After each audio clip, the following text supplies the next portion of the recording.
Welcome to OpenLM.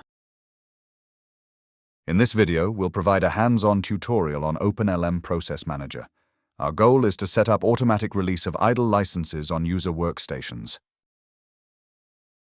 To do this, we need an implementation of this scheme, a bundle of components operating as a single network.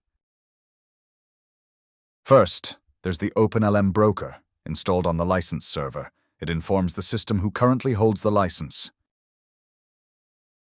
Secondly, there's the OpenLM Workstation agent installed on workstations. It monitors actual application activity and allows us to control processes. Before we move on to setting up rules, let's look at how this architecture looks in action and where exactly we can see the current license status. You can check the currently consumed licenses in the usage service. It features real-time session monitoring. You'll see which stations are running applications and can quickly identify idle licenses. We begin setting up optimization by creating action procedures. These are sets of commands that the workstation agent will execute on workstations. In this window, we define the action algorithm. We have several possible action rules. Action agent kill forcefully terminates the process if necessary. Or action suspend. The agent freezes the process, returns the license to the pool, and preserves the user's session state. Or save and close.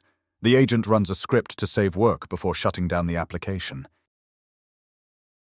Having created the required procedure, we save it.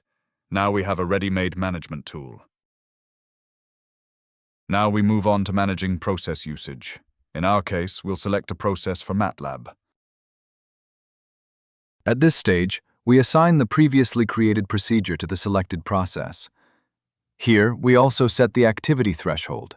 For example, if it reaches 80% license utilization and 15 minutes of idle time, then a release will occur.